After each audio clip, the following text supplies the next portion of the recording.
পলিউশনের জন্য আমরা যথেষ্ট সচেষ্ট আছি। কলকাতা একটা জায়গা যেখানে আমাদের এয়ার ডাইলুটেড হয় না, মানে আমাদের কাছে সমুদ্র নেই তো যেখানে ওখান দিয়ে এয়ার আসবে, এখান দিয়ে ডাইলুটেড হবে, যেটা বম্বেতে আছে, চেন্নাই আছে। সেই জন্য দিল্লিতে সমস্যা সব থেকে বেশি। আর কলকাতার সমস্যা হচ্ছে যে কলকাতায় আমাদের হাওয়াটা হাওড়া যাচ্ছে, হাওড়া থেকে হাওয়ায়, তো এইটার জন্য আমরা স্প্রিংক্লেয়ার কতগুলো নামিয়েছি, 20টা স্প্রিংক্লেয়ার চলছে, আর এ চলছে ফগ মেশিন চলছে, যেখানে যেখানে আমাদের এনভায়রনমেন্ট ওদের তো প্যারামিটার আছে, সেখানে বলছে যে এখানটা পলিউশন লেভেল বাড়ছে, সেখানে আমরা হ্রাস করছি এই ফগ মেশিন। আর স্প্রিংক্লারগুলো সকালবেলা গাছে টাছে সব জায়গায় দেওয়া হচ্ছে, রাত্রিরে দেওয়া হচ্ছে, যাতে আমাদের মাত্রাটা ঠিক না। কিন্তু আমাদের যতক্ষণ না সিটিতে 100% ফসিল ফুয়েল গাড়ি থাকবে, ততক্ষণ আমরা 100% এটা সাকসেস আনবো। কিন্তু আমি খুব খুশি যে অন্তত অনেকটা বেটার, আমাদের অন্য অন্য সিটির তুলনায় আমার কলকাতায় এয়ার কোয়ালিটি অনেক বেটার। আমাদের বিল্ডিং ডিপার্টমেন্টও প্রচুর, আমি দেখছি যে রাস্তাঘাটে যে বালি ফেলে দেখা রাস্তার মধ্যে, তারপরে ডাস্ট যেগুলো ডাস্ট পলিউশন যেটা ওড়ে, সেটা অনেকটা অ্যারেস্ট করা গেছে। ওনারা রাস্তায় জল দিচ্ছেন সকালবেলা যাতে ডাস্টটা না ওড়ে, এগুলো আমরা করছি। কিন্তু 100% তো করা যায় না, কারণ লিমিটেশন অফ রিসোর্স থাকে, সেটা আমাদের আছে। আমরা তো এবার মেকানিক্যাল সুইপিং নেক্সট নিয়ে আসছি, 20টা গাড়ি, আরো 20টা, 40-40টা মেকানিক্যাল সুইপিং মেশিন আছে, যেখানে অটোমেটিক ওগুলো সুইপ করে নিয়ে সেকশন করে নিয়ে চলে যাবে, সেই মেশিনও আনছি। আমাদের লিমিটেড টাকার মধ্যে যতটা পারি করছি।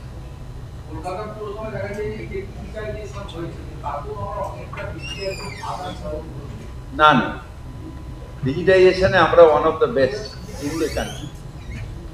আপনি আমেরিকার কথা বললে আমি জানি না, কিন্তু আমাদের ওয়ান অফ দ্য বেস্ট ডিজিটাইজেশনে। রাজ্য সরকার আমাদের একটা বড় টাকা দিয়েছিল, আমাদের মাদার কম্পিউটার কেনা হয়ে গেছে, আমরা টোটালটাই সবটাই ডিজিটাইজ হয়ে গেছে।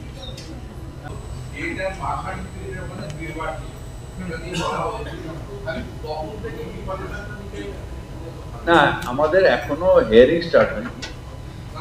আমাদের যে বার্থ সার্টিফিকেট ডেট আর বার্থ সার্টিফিকেট লাগে ডিউরিং হিয়ারিং, বা যারা ফর্ম 6 জমা দেবে তাদের ক্ষেত্রে লাগে। এসআইআর এ যারা এখন আমরা যেরকম ফর্ম সাব দিলাম, আমাদের কাছ থেকে বিএলওরা কোনো ডকুমেন্ট নিচ্ছে না। যাদের 2002 এর নাম আছে তাদের কোনো ডকুমেন্ট লাগবে, যাদের বাবার ভোটার লিস্টের নাম আছে, ঠাকুরদাদার আছে। অনেক সময় হয় যে যার 2002 ছিল এই ফ্যামিলি, কিন্তু অনেক সময় নাম নেই, কেন নেই আমি জানি। তাদের ক্ষেত্রে অনেকের এসে চাইছেন, এখন থেকে আমরা এটা ব্যবস্থা করে দিচ্ছি যে যখন যেখানে হিয়ারিং হবে সেখানে তো লাগবে, যাদের লাগে যাতে আমাদের এখানে পর্যাপ্ত অফিসার থাকে দেওয়ার জন্য, সেটা আমি ব্যবস্থা করি। পোর্টালে থাকলে আমরা এতেও করবো, ম্যানুয়ালিও করবো। ক্যাম্প না, আমরা এখানেই করে দিচ্ছি। যে আমাদের যে কাউন্টারগুলো ছিল ওখানে কিছু লোকজন দিয়ে দিচ্ছি, যারা ম্যাক্সিমামটা যেটা হয় সেটা হচ্ছে অনেক পুরনো, সেগুলোকে সার্চ করতে অনেকটা টাইম লাগে, প্রচন্ড সার্চ করতে। আর ওই যে আমার ঠিক ঘরের নিচেই হচ্ছে এর রেকর্ড রুম, ওইখানে গেলে মোটামুটি একটা লোক ধুলোতে ভূত হয়ে যায়। ধরুন আজ থেকে 50 বছর আগেকার যদি খাতা বার করতে হয় কালীঘাট, মানে আমাদের কেওড়াতলা শ্মশানে, তার বিরাট ঝামেলা। কিন্তু এনিওয়ে আমাদের করতে হবে এটা। আমরা একটু লোকজন রাখা, একটু দরকার হলে টেম্পোরারি কিছু লোক যারা এই রেকর্ড রুম থেকে ওগুলোকে বার করবে, আমাদের লেবার বা এরকম সাহায্য আমরা নেব, এটা আমি করছি। বড় ওয়াইজ রেকর্ড থাকে, একটা সার্টেন এরপরে হেডকোয়ার্টারে চলে আসে রেকর্ড, বড় ওয়াইজ এখানে রেকর্ড থাকে। যেটা আপনার এতে রয়েছে সেটা আপনার কোনো অসুবিধা নেই, আপনার কি বলে এটাকে, আমাদের নেটে যেটা ওয়েবসাইটে যেটা আছে সেটা নিয়ে তো প্রবলেম নেই, সেটা বড়তেও নিতে পারেন, আপনি নিজেও ডাউনলোড করে নিতে পারেন। কিন্তু তার আগে ধরুন ঠাকুরদাদার যাদের চাইবে তাদের ক্ষেত্রে এটা অসুবিধা। যেগুলো ওয়েবসাইটে আছে সেটা নিয়ে কোনো সমস্যা নেই, সেটা যতগুলো চাইবে আমরা বড়োতেও দিয়ে দেবো। বড়োতে আমাদের বাংলা সহায়তা কেন্দ্র আছে, ওখান দিয়েও পাবো। এগুলো নোট করে নেবে না রনিতা, যেগুলো বলছি দরকার নেই। আমি বাংলায় গান গাই। সোমবার থেকে চালু।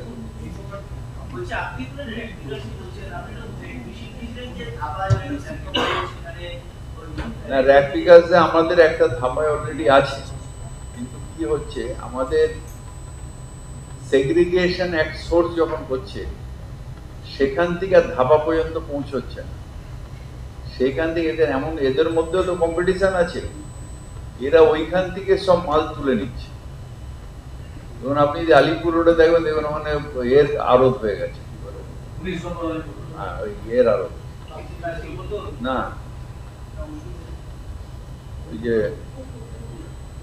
ওই যে যেটা বাক্স হয় করিগেটেড বক্স আড়ত হয়ে গেছে।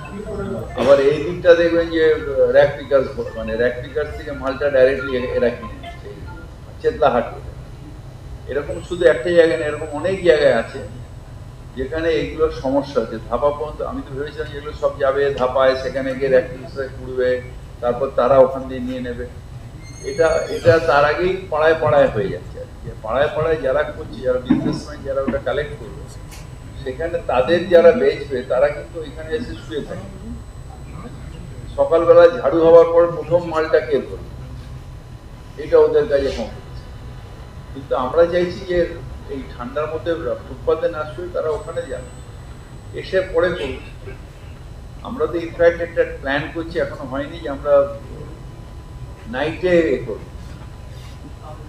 সকালবেলা নোংরা শহর না দেখার থেকে রাত্রির বেলা আমরা যদি শহরটাকে ঝাড় দিতে পারি, এটা আমাদের ওয়ার্কারদের সাথে সবার সাথে মিটিং করতে হবে। এটা খুব সহজ নয়, এটা টাফ ব্যাপার, কিন্তু যদি আমরা এটাকে হ্যাবিটে করতে পারি যে নাইট সুইপিং, তাহলে সকালে যে নোংরা পড়ে থাকে, আজ মানুষকেও যদি রাত্রিরে যদি নোংরাটা দিয়ে দেয়, সকালে দুম করে ফেলে দিল, দুপুরে ফেলে দিল, আমাদের মতন বাড়ির থেকেও তো হয়, দুপুরে মাল ফেলে দিলাম, সকালে ফেলে দিলাম, যখন আমার এটা ভরে গেল তখন ফেলে দিলাম, তার আগে আমার খেয়াল হলো না যে ফেলতে হবে। সকালে যদি সবাই ভোরবেলা দিয়ে দেয় তাহলে তো প্রবলেমই হয় না, হুইসেল মারছে নিচ্ছে না, দুপুরবেলা যখন কাজের মাসি বেরোচ্ছে তখন সে ফেলে দিয়ে চলে যাচ্ছে রাস্তায়। সমস্যা তো এগুলো আছে, কি করে যা আমাদের 90% করে ফেলেছি, আর 10% ওয়াক অফ নিয়ে আমাদের যেটা অবজারভেশন সেটা হচ্ছে যে আমাদের ওয়াক অফ সম্পত্তিগুলোকে প্রোটেক্ট করতে হবে, এবং সেটা শুধু না, অনেক জায়গা আছে যে জবরদখল হয়ে যাচ্ছে। সেই জায়গাগুলো নবান্ন একটা বলেছে যে একটা নথিবদ্ধতার মধ্যে আনলে, এগুলো তো অ্যাকচুয়ালি সরকারি সম্পত্তি, মানে ওয়াকফ হয়েছে সরকারের একটা বডি, ওয়াক অফ বোর্ড, তার আন্ডারে যেন তার যে সম্পত্তি একজন দিয়ে গেল ওয়াকফকে, আর আমি সেটাকে প্রাইভেটাইজ করে নিলাম, আমি নিজের জন্য খেতে শুরু করলাম বা প্রমোটারকে দিয়ে দিলাম, এটা যাতে না হয়। তাহলে আমরা একসাথে যদি নথিবদ্ধ করি, যদি সত্যি যদি ওখানে কোনো ডেভেলপমেন্ট হয়, যাতে আমাদের রুলস অনুযায়ী, যেরকম রুলস অনুযায়ী যেন আমাদের ক্যাবিনেট বা আমাদের যে সরকারের থেকে অনুমোদন যেন নেওয়া। আমি ওয়াকফ বিলের বিরুদ্ধে, ওয়াকফ বিলের বিরুদ্ধে। আপনার রাত্রিবেলা আলো নিভিয়ে সবাইকে বার করে দিয়ে ওয়াকফ বিল পাস করে, ওটার বিরুদ্ধে আজও আছে, ওইটার বিরুদ্ধে আজও আছে। কিন্তু নথিবদ্ধ আমার সরকারি, আমি এই ট্রান্সপারেন্সি, আমার কর্পোরেশনে কত জমি আছে ওয়েবসাইটে দিতে আমার ক্ষতি কি আছে? আমার ওয়েবসাইটে আমার কর্পোরেশনের কত জমি কোথায় আছে সেটা দিতে আমার ক্ষতি কি আছে, যদি আমার কোনো অসৎ উদ্দেশ্য না থাকে। তাতে বরং ভালো যে গভর্নমেন্ট সেক্টরের জমিটা সেটা এনমার্ক হয়ে থাকবে যে আমার এটা গভর্নমেন্টের জমি, যে কেউ গেল ওয়েবসাইটে দেখলো যে এটা কবে, এটা ওয়াকফের জন্য, এটা কর্পোরেশনের জন্য। ভালো তো, ট্রান্সপারেন্সি তো সবসময় ভালো।